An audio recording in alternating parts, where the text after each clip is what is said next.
Hi, Scott. Chica, how are you? I'm doing well. How are you? I'm actually doing really well. I'm here on the East Coast time, so I'm 3 hours later than I normally am when we do Hmm. this. I'm Hmm. here in beautiful Indianapolis, Indiana, on a crisp fall evening, so it's quite nice here. Yeah, it must be getting pretty chilly and the color of the leaves are changing. Well, Uh, almost, maybe. yeah, yeah, yep, yeah. Yep. It's very nice. Definitely enjoying it, Yeah. and got to be honest, looking forward to getting back to California though. Yeah. So do I. Yes, no, I'm looking forward to you getting back to California as well. That would be great. Yes, yes. And we have to finish off our record. Yes, we do. Yes, we have to Mm-hmm. get to that. We Um, have to finish off our record. yes, yeah, yeah. That record's not going to finish itself. So yeah, absolutely. So it's been a little while. How are things there in Japan? Yes, things are well. I have a concert coming up in 2 weeks on November 1st Okay. at this beautiful temple in Nara Prefecture. And it's really great because the place where I'm going to be performing is a national treasure of Japan. And yeah, I just went there a couple days ago, last week, and like the location, it couldn't be have been any better.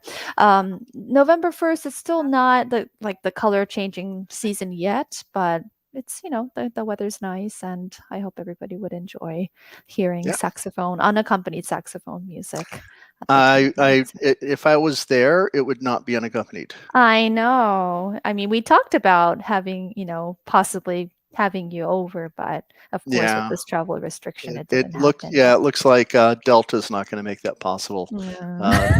just yet. But yeah, we'll make that happen very very soon. But Mhm. unfortunately, it's probably not going to be uh, in a month or so. Yeah. So we've got a great guest tonight, don't we? Yeah, we do. Yeah, William Kanengiser, Bill Kanengiser from Mhm. the legendary Los Angeles Guitar Quartet, the LAGQ. Yeah. One Can of you the tell me a little bit about the guitar quartet? yeah.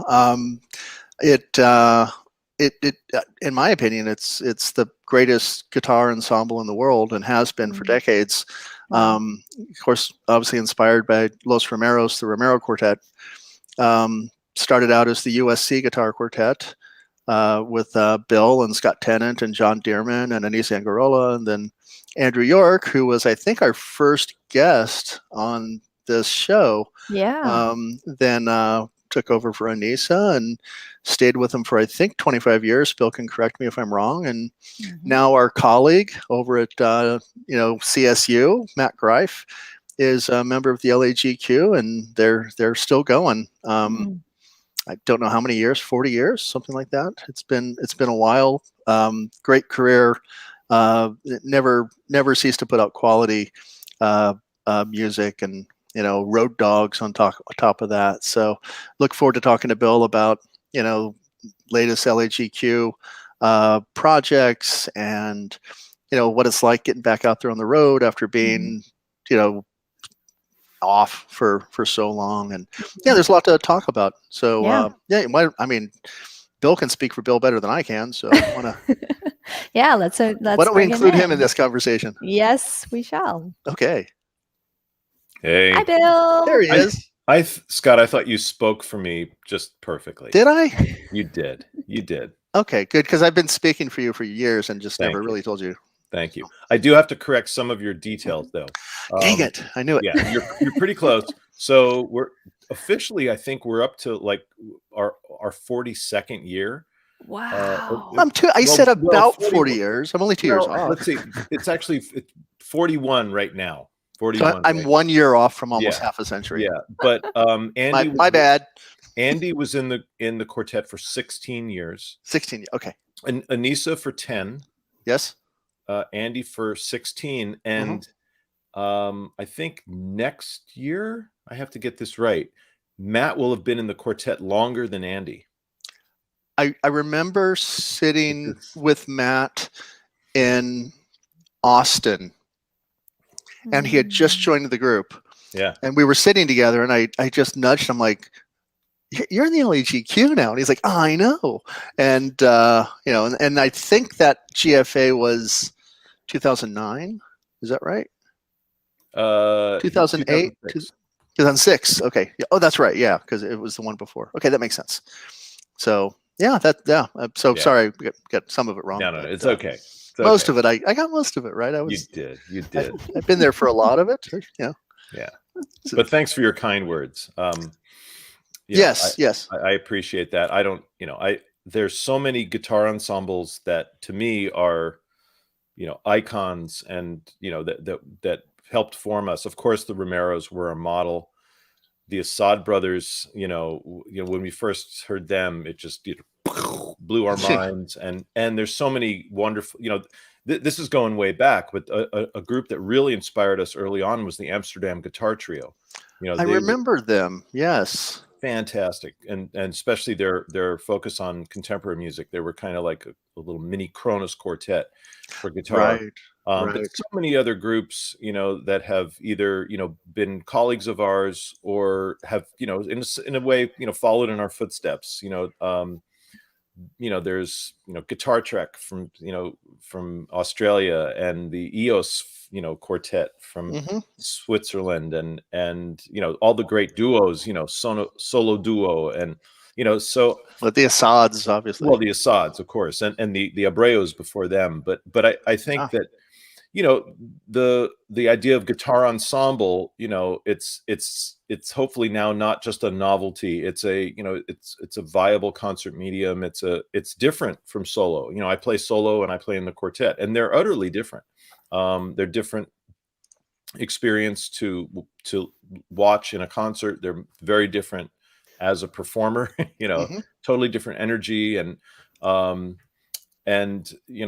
it is really sort of fulfilling for us, I think, to see that we've been part of, sort of fomenting this interest in guitar ensembles, because there's really professional guitar quartets now in almost every continent, and like almost every city we go to, there's a guitar quartet that's doing great work, in their, so it's really exciting, actually. Yeah, it certainly was a novelty before, but now there's really decades of, I remember when I was at USC in the early 90s, and there were a lot of great compositions, but we played mostly arrangements and things like that. And here we are, God, is it 30 years later? I remember, for those of you who don't know, I studied with Bill at USC. And I remember you saying, "Oh yeah, I graduated from USC 25 years ago," and I just thought, like, wow, like that's so long ago, and now it's 30 years for me, and it's just like I just can't. And you look exactly the same, and it pisses me off. I actually graduated. Let's say 38 years ago, I graduated. Right. 83. Yeah. Yeah. But I just remember playing a lot of, as a member of the USC Guitar Quartet, I remember playing mostly arrangements, mostly by Jim Smith. Right. Well, and Jim Smith, who, for those of you who don't know, was, my teacher, sort of, he didn't found the USC guitar program, but sort of took it over after Chris Parkning left, and for just decades and decades was, the driving force. And, we're most associated with Pepe's influence, and Pepe, of course, was super important. And he was on the faculty, for about 8 years or so during those early days, and then he's been on the faculty again for the last 15 or more years. I don't know the exact dates, but Pepe was so important to us. But Jim Smith, he was so important to the early repertoire of the quartet. He was this, for those who never met him, he was this ball of energy, this unstoppable force, who was just so enthusiastic about guitar and tireless. I'm not sure he ever slept, actually. And I'm quite certain he didn't. Yeah. But he would do these amazing arrangements, and some of the very first things we ever played. Like, actually, I'll show this to you. This is worth seeing. Hold on. Okay. This is the first recording of LAGQ. It was 1983. I just graduated. Wow. Oh, wow. So let me hold it up straight. So that's actually me, and that's Scott. Yeah. Wow. And there's John, and there's Anissa. Yeah, here. Can you see it? Well, it's Wow, glaring wow. a little bit. But the repertoire was, we did Jim Smith's amazing arrangement of the 6th Brandenburg Concerto, which we've now recorded like 4 times. Yeah. And then Jim arranged 2 pieces by Stravinsky, the Circus Polka, amazing arrangement, and the Tango. And then Jim's arrangement of the Evening in Granada by Debussy. It's beautiful. And then there's other arrangements on here as well. Yeah. But it's kind of funny to take And a you trip down can't get memory that lane. record anymore because the Stravinsky people were kind of. Was that? No, is that it wasn't that. It was never released in any format other than vinyl. And we've been talking. Actually, what was really beautiful was, we got a kind of Hall of Fame award from the GFA this summer, and congratulations. Yeah, thanks. That's big. And we reconnected with Anissa. We really hadn't been in touch with her in a long time, and so we've been talking about like maybe trying to re-release this record on CD, and make it available again, because it sounds great. It was recorded by John Marcus, who was actually my teacher the first year or 2 at USC, but he was a really good recording engineer. Wow. So anyway, that's like Really cool. real deep cuts LAGQ history. I have heard that record, and when Scott Tennant lived over in Highland Park, I remember listening to that record, but I couldn't get a copy. So there you go. But I have heard it. And it's not digitally available, obviously. No, right? no. But I think we're going to try to make it happen. It'd be fun to release it. So that would be great. Yeah. Yeah. I'll buy it. I'll buy it on vinyl, even though I don't have a turntable. Okay. just to support the cause. There you go. There's another really more recent project that you guys did that has gotten a lot of attention with a pretty well-known guitar player. I mean, actually, this is the only other LAGQ thing I know of that ever came out on vinyl. It came out like during the pandemic, and it's this Pat Metheny record, which it's really pretty beautiful. Like there is something about vinyl. You can do the yeah. So this is one of the they had to do it with 2 vinyl discs on here because they didn't all fit on the CD. It's just one. But there's a 4-movement solo guitar piece that Pat wrote for Jason View, and then Pat plays a beautiful arrangement of a piece by Arvo Pärt. But the other project is this 6-movement work that Pat wrote for us called Road to the Sun. And so this was, we've like kind of worshipped Pat for years, especially Matt, who's such a I was going to say, especially Matt. Yeah. Oh yeah. Knows everything. Like I like knew some Pat Metheny. I wasn't like a huge devotee, but Matt knows like everything he's ever done. That's right. So we, the history of us with Pat goes back, a while, but it really kind of, it's really traced, I think, mostly to this, this record we did back in 2004 called Guitar Heroes. So which I think you might have won a Grammy for. We might have won a Grammy for that. Yep. But thank you. So the idea behind the record was we did different pieces that paid tribute to very influential guitarists, and everybody from the Romeros and the Assads to Chet Atkins and Django Reinhardt and Jimi Hendrix. Frank Zappa, I think. Zappa was on there, and some of them were covers, but some were original pieces written in the style of, like Evan Hershelman wrote a beautiful piece in the style of Michael Hedges, for instance. Yeah. But one of the things we did was a friend of mine, wonderful guy named Mark Small, did an arrangement of a little tune by Pat called Letter from Home. And we released it, and then Mark was able to get Pat a copy of it, and I guess he heard it and he thought it was cool. He checked it out, so we were on his radar a little bit.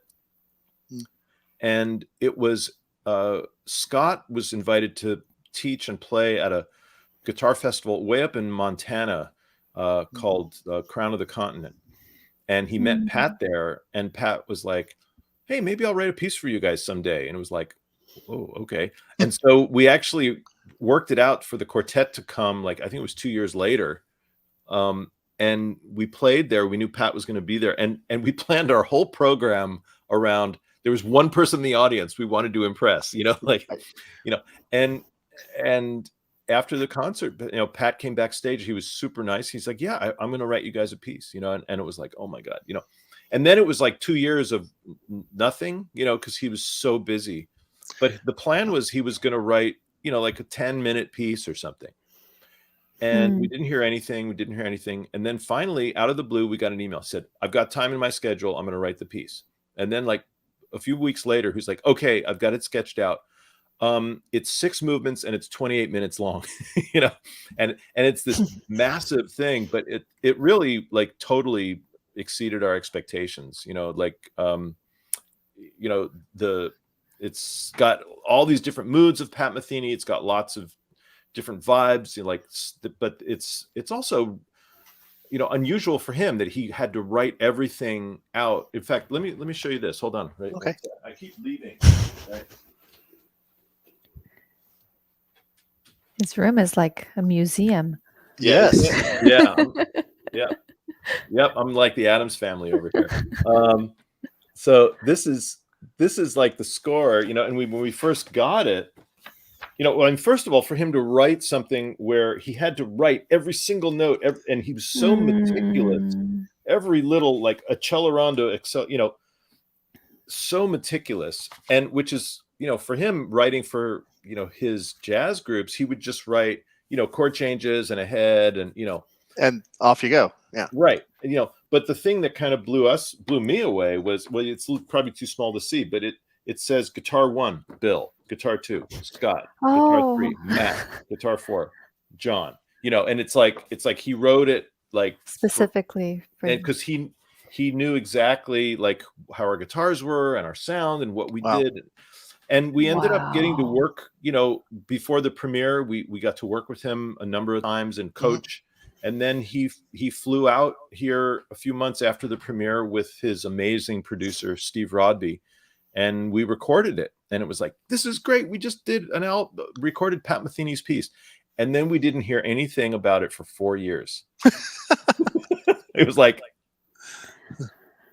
okay, maybe it'll come out someday. But it turned out he was trying to like do a new contract with a new record company. And so finally, in the middle of the pandemic, it's like, guess what? It's going to come out. And it did. And it actually did, apparently very well for them, for this lovely new label. And, so it was great. And then kind of segue here, what it did was it introduced us to Steve Rodby, he was the producer, but Steve was for decades and decades the bass player in the Pat Metheny group.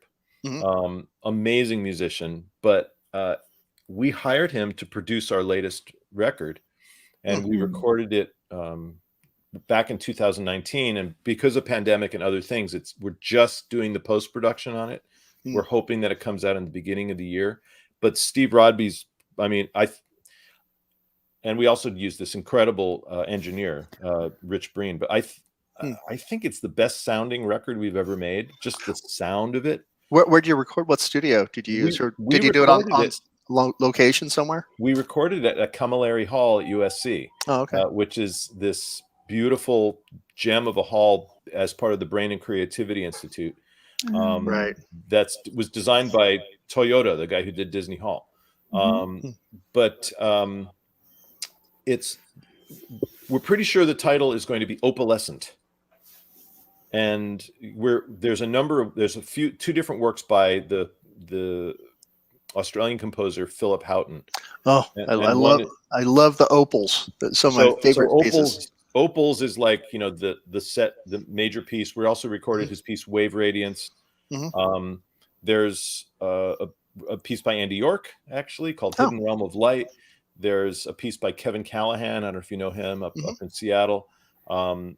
Matt did a really great arrangement of Aerial Boundaries by Michael Hedges. There's a brand new piece written for us by Robert Beezer. Wow. Yeah, and some other things. And it's a Is that Beezer's first guitar quartet? Yep. Yeah, I thought so. Yeah, and Elliot helped out with that. And he did. Yeah, and you know, the vibe of it, you know, if I could, you know, as many people know, Philip Houghton, who sadly passed away a couple of years ago, was a synesthete. So when he saw colors, he heard music, and vice versa. And so Opals is all about the colors coming from an opal gem. And so sort of the whole record is about kind of light and color, and it's all quote unquote contemporary music, but it's all, really accessible. Very accessible. Yeah. Yeah. So we're hoping it does well. You know, we have a lot of work to do because we're self-releasing it, like our I'm showing a lot of product, like our. Now, this was about 5 years ago. This is our first self-released New Renaissance. And this is the one is that Mud Hall of Philosophy I see there for the. It is very good. Very good. Well, yeah, I recognize that too. Yeah, right down the street from I know that because I did my very first photo shoot right there. We were going for this. We wanted to look like, some kind of medieval or Renaissance, like chapel, and it was easier than flying to France, Sure is. But we released that ourselves about 5 years ago, and so we're getting ready to do another one. Yep. So that's what we're up to. Excellent. And so Chika and I have yet to discover this. She's been playing in Japan a bit because they handle things better than us here in America. Right. But I have not played live since Chika and I's performance at UCLA in April of 2020, something like that. And I saw that you guys like April. February. No, was it February? It had to be before March. Yeah, you're right. Because we a week before we were supposed to go to San Francisco and play at the Presidio Chapel. Everything just shut down, and we were just like, "That's it." What happened. That's exactly what happened to me. I know the date exactly. It's the COVID curtain. Yeah, I had developed a really cool project with. There's a wonderful string quartet from San Francisco called the Alexander String Quartet. And we worked on this program called British Invasion, and it was basically Who arrangements. No, very close. Led Zeppelin. Okay. So Ian Krauss arranged his Labyrinth on a theme of Led Zeppelin. Love that piece. Love that piece. It for solo guitar and string quartet, and I think it works better. I think it works much better. For those who don't know, that's sort of like a theme and variations in reverse. Right. Yeah. It's crazy, insane piece. And I play it like a steel string with a pick, and I got a slide. It's insane. Oh, wow. And also Ian's piece that he wrote based on John Dowland called Music in Four Sharps, which actually the quartet recorded on this project, but we, this was the string quartet and guitar version. But Dusan Bogdanovich arranged 6 songs by Sting. Oh, cool. And we doing those, and then we did some of the Beatles arrangements by Leo Brouwer. So it was a really fun program. We were ready to go. It was March 6th, and we did a warm-up concert in San Francisco the night before our show at a senior center of all places. Well, what a privilege for those seniors. Right. Yeah, except that they all died 5 days later. I don't think. I hope they didn't. But the next after we finished the warm-up concert, the cellist got a text: concert's canceled, and Herbst Theater's closed. And we were like, what? How could they cancel a concert? And then a week later, every concert on the planet was canceled. So, that's right. But we did the concert in July. We did it. It was with a limited, very small audience, like maybe 125 people. But we did it. And it was great. That was this year. This past summer. And we're planning. And the plan right now is we're going to try to get together at UCLA over Christmas break, and Ian is going to produce it. I think we're going to try to record the project. Oh, great! Wow! So and I saw you guys were in Germany. Was it Iserlohn, Koblenz? The quartet played a tour. We were supposed to play 7 concerts in August 2020. Obviously, we didn't, and then everything got moved to 2021. But 3 of the concerts couldn't be rescheduled. One of which was Iserlohn, so we didn't play in Iserlohn. Oh, you didn't play in Iserlohn? Nope. He only had EU artists. But we played in Nürtingen, which is a well-known place. But we did 4 concerts. The highlight for us was we played at the new concert hall in Hamburg called the Elbphilharmonie. Wow. Yeah, in the recital hall, but just crazy, amazing new Mm. hall. And what was kind of cool was the second to last concert was in like the newest concert hall in Germany, or maybe in Europe.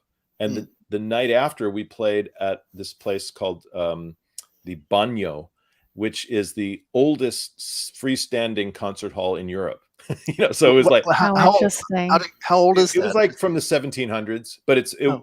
was like a freestanding building that was just built as a concert hall, and it's the oldest one that exists. So it Wow. was kind of cool, to do the two, but we were, I almost couldn't believe that we were able to go to Germany, like able to travel there, able to do it. All the concerts had limited audiences. They were super careful with, contact tracing and everything. And yeah. but we did it. And the quartet did play like 3 or 4 other concerts in the US in late spring and early summer. Right. But kind of because of everybody's skittishness now, we didn't have anything until April. And we just have like 3 concerts. So it's still really, So it's still pretty flat. really flat, and so, but we're just keeping ourselves busy, hopefully doing this record and learning some new music. The funny thing is I did a lot of stuff solo over the pandemic, like much more than I normally do as a soloist. I did like at least 4 different concerts from home. I got pretty good at videotaping myself. I got some better cameras and lights and stuff, and I did the first one I did actually was for Elliot's festival in Boston. Yeah, that's before I had my good cameras. I just did it on my iPhone, and I was like almost done, and it was like I ran out of storage on my iPhone. I was like, oh my god, but well, you need to upgrade to the 13 Pro. Put that away. No. I know. Yeah, there you go. But I did one for the Boston Society actually in May, and that was in honor of my friend Frank Wallace, who passed away. Yeah. And another really wonderful composer. Amazing guy. I knew him I got a long story about Frank, but I played actually the premiere of the last piece he wrote before he passed away. Really beautiful piece. But I did a bunch of things like that. I was invited to play something for the Julian Bream tribute for the New York Guitar Society, and they had all these amazing artists on it. Elliot did something, Pepe, bunch of folks. Which Frank Wallace was really involved with the New York Guitar Society. Frank was involved with the Boston Guitar Society. Yeah, I played. He had us out to New York, and we played his Katrina Sonata. Oh, really? For the New York Classical Guitar Society. Oh, there you go. And he was really supportive, and he actually wrote a piece for me and an oboist I was working with at the time, and we never actually got around to playing it. Yeah. But it was a great piece. But yeah, I just remember it was at this hotel that they had some connection at. We did it up on the top, and nice. Frank was there, and great. It was great. But he was a great guy. Yeah, he was a really great guy, and cancer just sucks. He fought, man. He really did. He fought. Unbelievable. Yeah. Unbelievable. Yeah. Yeah, for sure.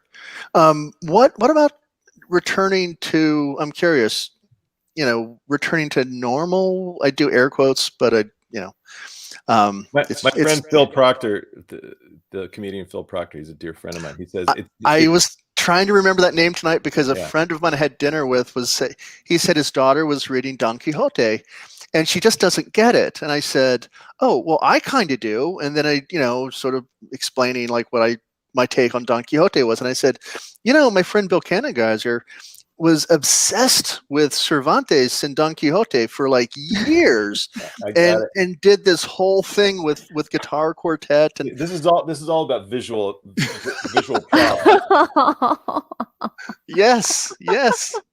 Yes, and I don't know if you remember, Bill, but I actually drove up to Santa Barbara to see you do it with John Cleese. We did it with John Cleese. You did it with Sure John did. Cleese, and I just remember meeting John Cleese and thinking, "Hi, John Cleese from Monty Python. You're way taller than I thought you were." Oh, yeah. And then Phil Proctor from Phil Fire Proctor. Time That's who Theater. I couldn't remember his name at dinner. Yeah. I was just blocking, but so thank you. Fantastic. Yeah. So Phil's things, he calls it the new abnormal.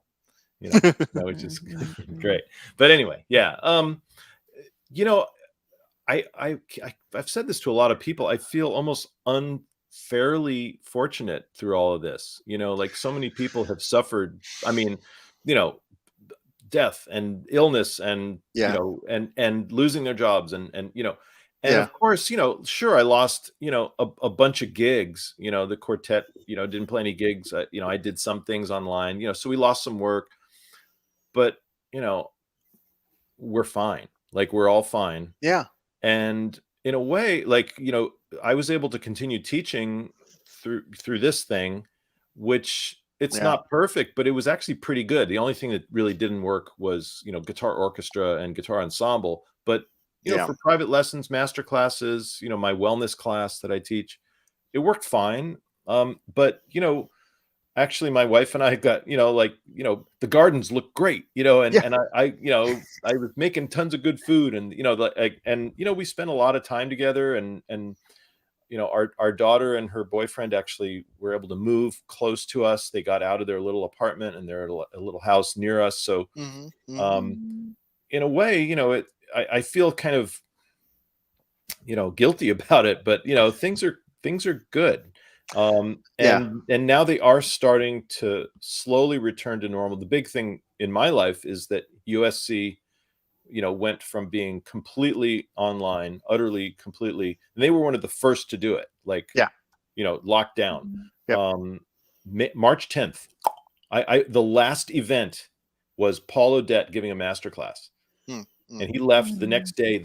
It shut down and it did not open up until the beginning of this semester. Right. But we've been teaching in person the whole time with really good safety protocols, masks all the time, air filters. You have to have an app that, you have to do a health check and, you have to swipe, do the QR code to get access, Oh, wow. Undergrads have to get tested twice a week, grads once a week. It's like really locked down. Twice a week. Wow. Yep. Even if they've been vaccinated? Yes. Is there a vaccine mandate at USC? Yes. Okay. Yes. And now there's some exceptions that you can apply for. But things are starting to slightly relax because the rates are down and the positivity rate of testing. I mean, USC tests, you can't believe how many people they test every week, tens of thousands. And the positivity rate is like 0.02 or something. It's it's really working. It's really working. But especially in LA, what's a hotbed?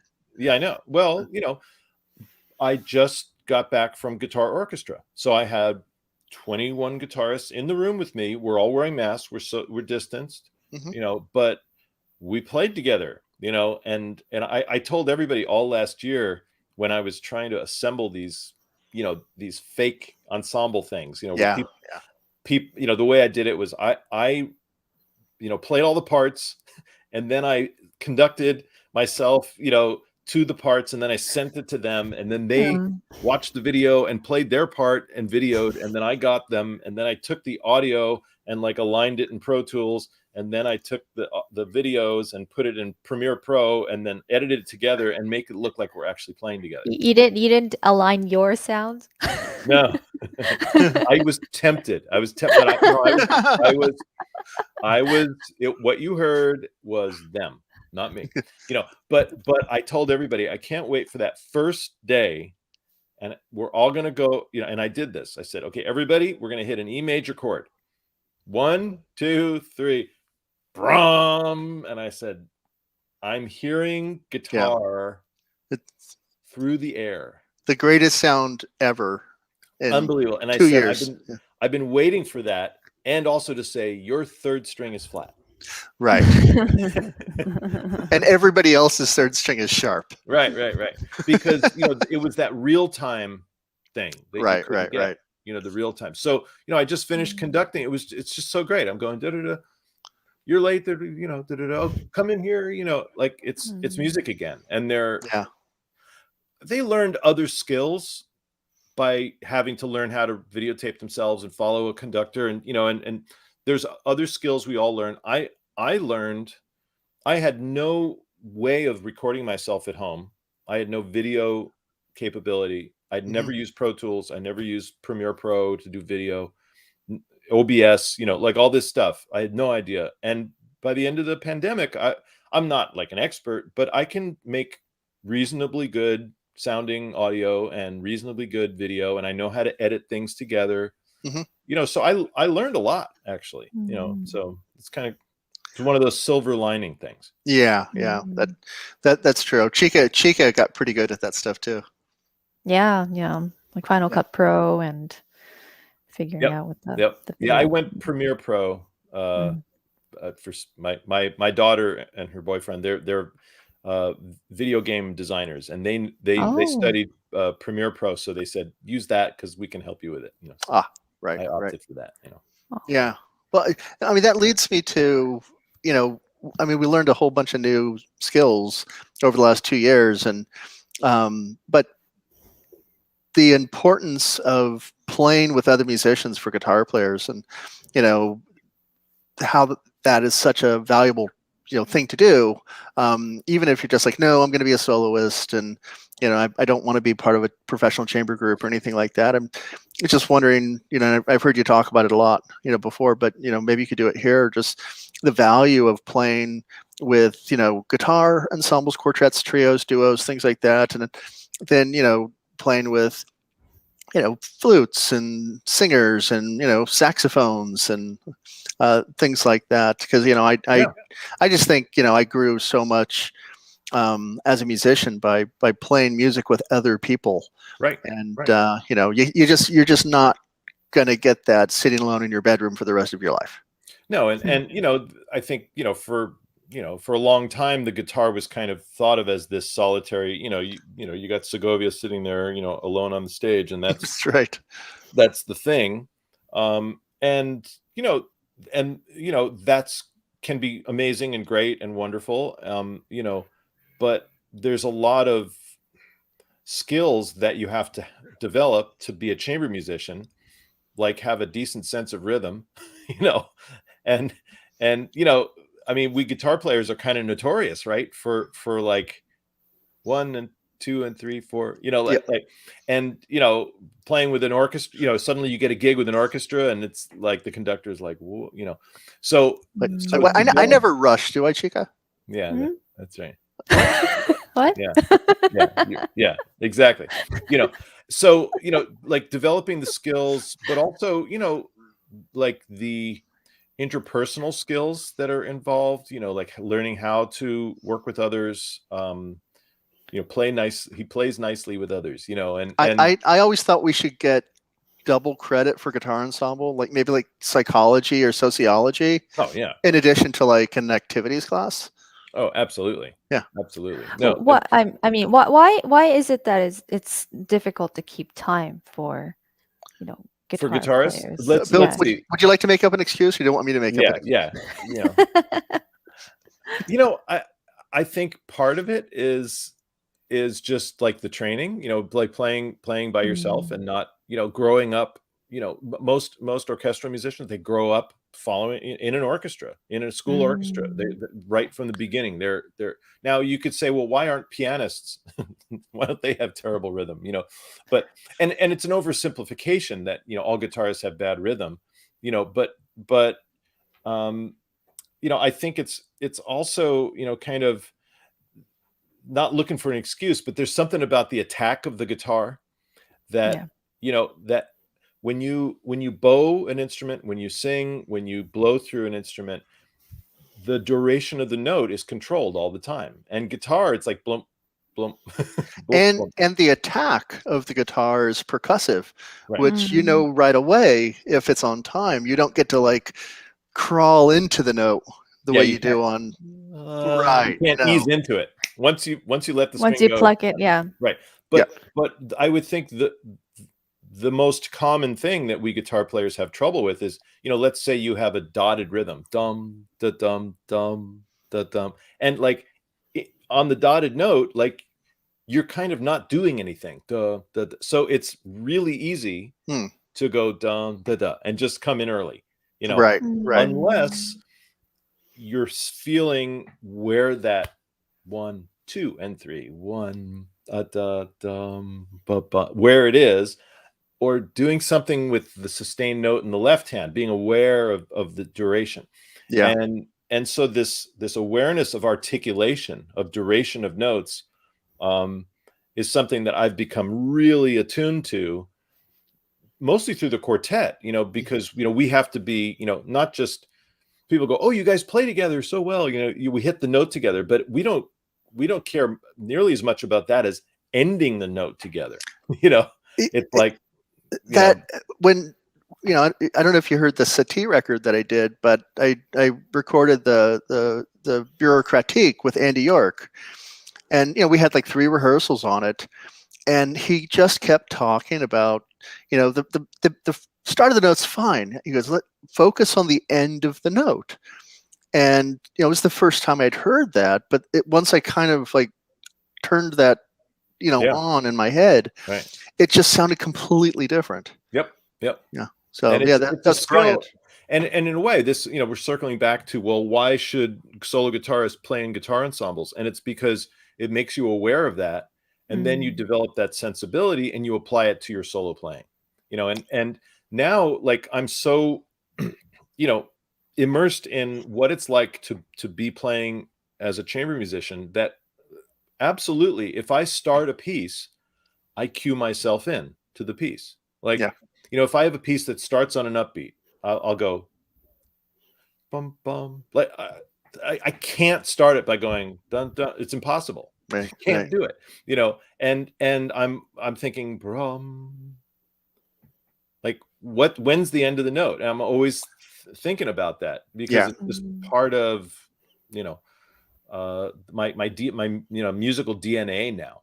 And so the ensemble playing can really help the solo playing. Also, developing a big sound,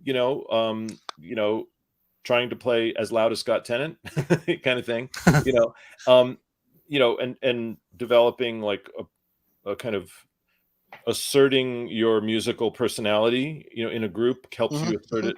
But also, the solo playing absolutely helps the ensemble playing, because if I only played ensemble, you're kind of always part of a thing, and you don't get the focus of like super detail, like right, what's the sound, like, is it scratchy, and with vibrato, is it squeaking, like damping bass notes, like all the little details that solo playing makes obvious. You can bring that to your quartet playing or your ensemble playing. So they help each other. And Pepe has been my model for this. Like Pepe, he's been in the solo career, and Romero's his whole life, and balancing the two. And so I'm just trying to follow in his footsteps. Right. Yeah. He inspires me as well. But you were my first. Thanks. Yeah. I mean, what Pepe says. He goes, "You are my children." Yes. And your students are like my grandchildren, and their students are my great grandchildren. You're so good. Thank you. Sorry. I saw Crossroads when I was 14, and I went, "Who's that guitar player?" And then when I got to LA, I said, "What's his phone number?" No, it's Steve Vai. That's who. No, it's Steve Vai, Ry Cooder, and Bill Kanengiser. And I already knew Steve Vai, but no, I said when I got to LA, I said, "What's his phone number?" And I called you up, and there you go. There you go, knocking on your door. Yep. Nice. Yeah, you mentioned about like the pickup you breathe with the song. I think that's a really great thing for all musicians.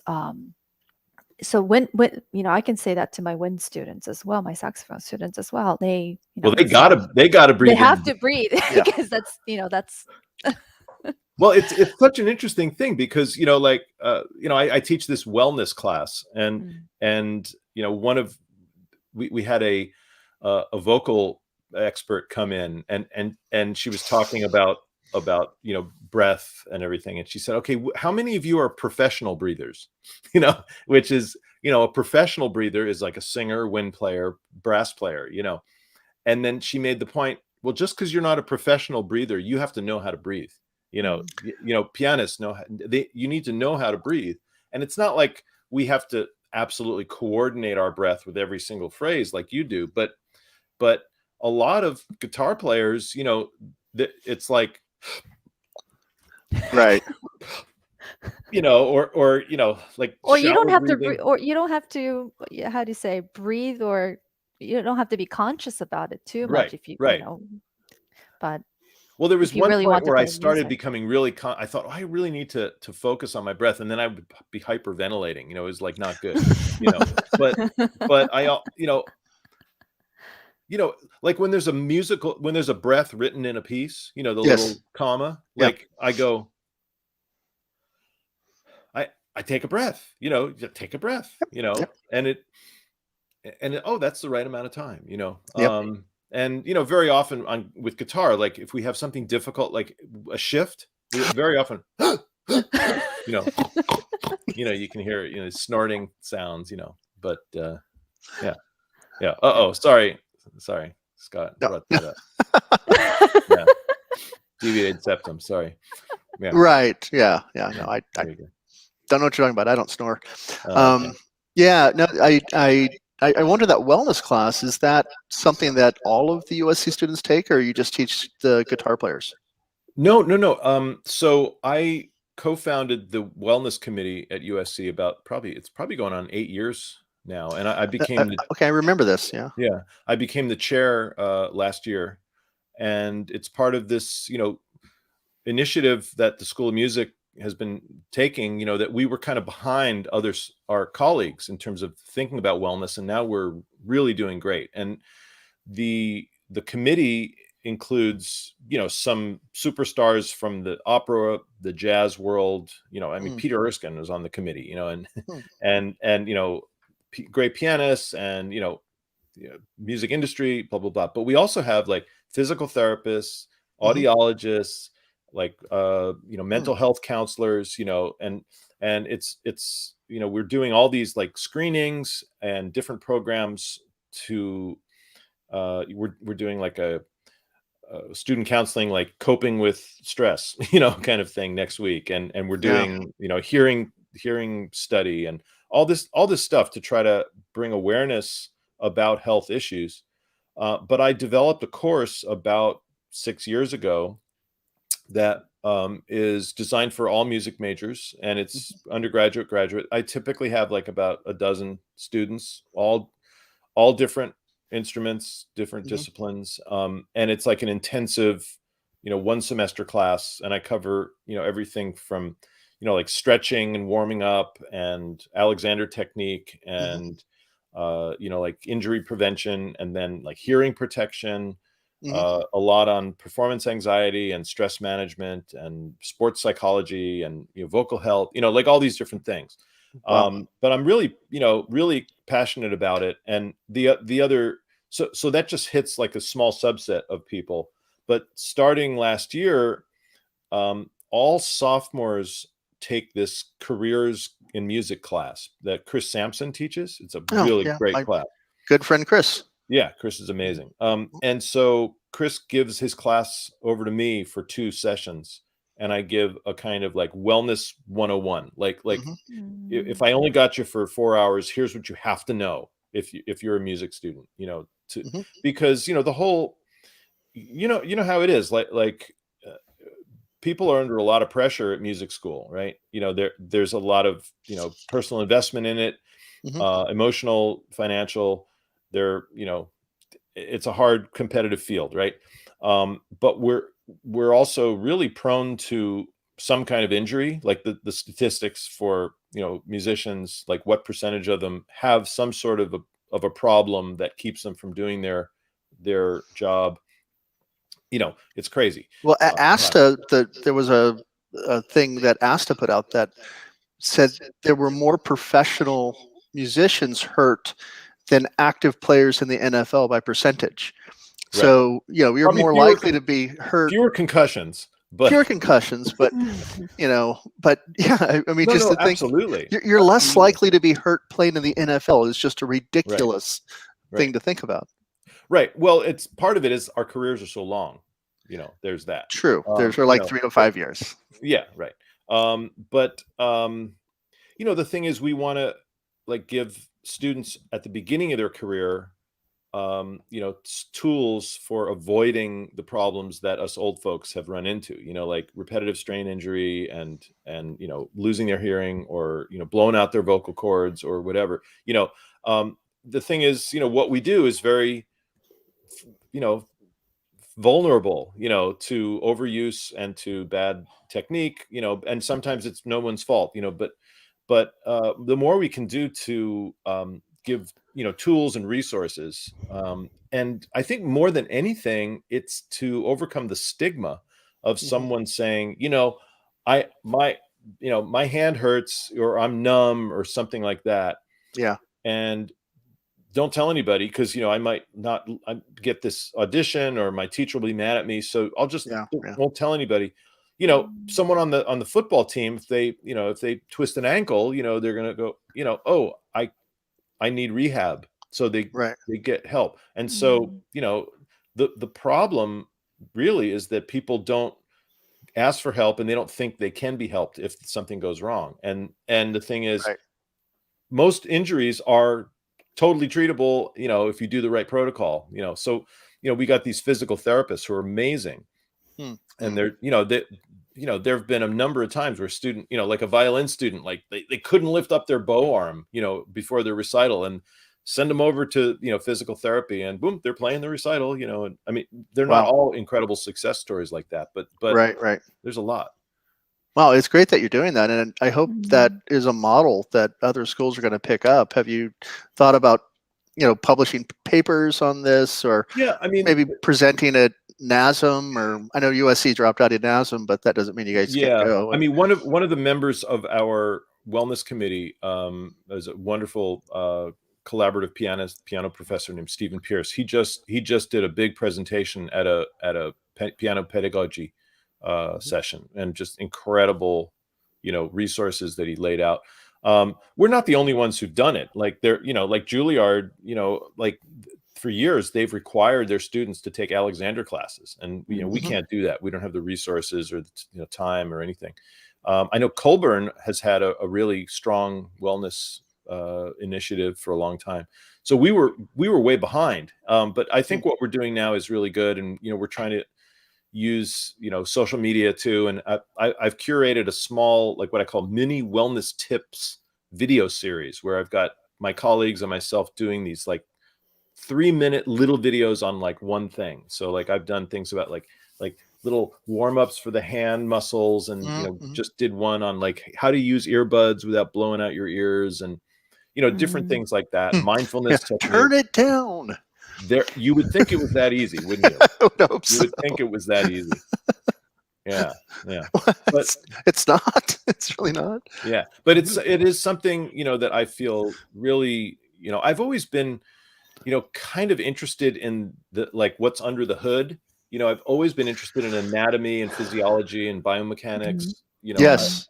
If you remember way back, I remember you have, but what really sort of brought me into wanting to work with you was you had such a sort of holistic approach to the guitar, and it wasn't just like you just need to practice scales with a metronome, and then now 3 clicks faster, go, then I don't know, take a break every half an hour or something like that. But it was, you had us reading The Natural Classical Guitar by Lee Ryan, which was practical, but there was also a lot of sort of smell the guitar, and we went a little. Lick the frets, chew on the strings. We went a little over the. He went a little over, but but it was kind of deep, and we sort of thought wow, we're being kind of deep right now, and then you went super technical with tone production on the classical guitar by John Taylor. And Right. suddenly it's like, wait, this is math. What are you doing to us? And That's right. and then I started having anxiety issues and things like that, and we talked about remedies and all of that, and completely changed my trajectory. I think I tried to drop out 3 times, and you and Scott talked me out of it all 3 times. Just just quit being such a Stay on the path. Stay on the path. Yeah. yes. Well, I can't take total credit for all this. Pepe is my my mentor and guitar guru. He's always been interested in all of this stuff, and especially the spiritual and emotional side of it. And but I also my older brother's a physician, and I think I could have been a doctor. I could have been a doctor. Like I've always been interested in like this. So now I know the 8 carpal bones. And Right. I know like the pronator, and I mean I don't want to be. No. Okay, this is the sternocleidomastoid muscle. Okay, there I showed off. Yeah. Okay, but Well, I saw actually, your. I saw here's your. another. Here's another visual effect. Here. Okay. Hold on. What is he gonna bring now? I don't know. I actually have skeletons in my closet. There we go. Yeah, those come in handy sometimes. Oh, stop! Oh, stop! No. Well, Bill wins the award for most props of anybody. It's not for Halloween, right? No, this is for a it's like oh yeah, I used this, and I made a little video with this just the other day. Just knowing like how your body's put together, to use it naturally, to not fight nature, Right. Well, you did a brilliant lecture in Granada. Biomechanics, yeah. On biomechanics, and now whenever I'm checking my phone, I always make sure I don't do that, because what do they call that? Tech neck or text neck? Text neck, yes. Text neck. I've heard tech neck also. Well, there you go too. Well, that's either way, it's bad. There's always an easy, natural, flowing, balanced way to do things, and we build up habits especially when we try to do things that are important to us and require effort, that we, without realizing it, we tie ourselves in knots. We fight ourselves, and it's I'm not saying I'm never tense or never and out of position, but I try to think about it all the time, and when I'm playing guitar, it's like the hardest time to think about it, but I've tried to make it a part of my way I interact, to try to be balanced, Yeah. Any thought of a new, I know, DVDs and, VHS, but you put out 2 of the very best, in my opinion. They were both hot licks. And I showed those long after VHS stopped being cool. I would find a VHS player somewhere on campus. They came out in DVD, actually, and they're probably, I'm sure you can find them for free on YouTube now. Yeah. But, bootleg copies. I haven't put out anything like that, in decades and decades, and it's, maybe it's just kind of, I don't know if it's laziness or just being so busy. Yeah. But it's partly, I have all these things I want to say, but like organizing it, there have been some wonderful books published recently that I think are fantastic, and that I agree with a lot of what's in there. Some of them, the emphases are slightly different. Like, David Leisner's new book, Playing with Ease. I bought it, read it cover to cover. Thomas Offerman's new book, The Modern Classical Guitar Technique, is really fantastic. Stanley Yates's new series, two book series, is wonderful. Brian Johansson's new book, The Daily Grind, is really great. So there's a lot of good stuff out there now. and maybe I will, but I'm just in the trenches, like trying to spread the gospel as best I can over here, So, Well, amen to that. And there you go. yeah, but the other thing I loved about your videos was if I didn't feel like teaching my guitar class that day, I would just wheel in a TV and there you go. hit play and I'm sit like back. And, I'm like the babysitter. yeah. No, Substitute teacher. That effortless classical guitar and classical guitar mastery, screen. right? Yeah, I think I got them there. okay. Yeah, those were brilliant, and they helped lots and lots of people. Thanks, man. When you weren't even around, so that's beautiful. That's wonderful, man. It's great talking to you. Yeah. And I know, it went by too fast. Yeah, I can't wait to hang again in person. Not sure when that'll be, but we'll make it work. We'll make it work. I had a great time, and arigatou gozaimasu for your time, and thanks, Scott. Yeah, anytime, Bill. Anytime. All right, this was a lot of fun. Okay. Indeed. Thank Take you. it easy. Bye.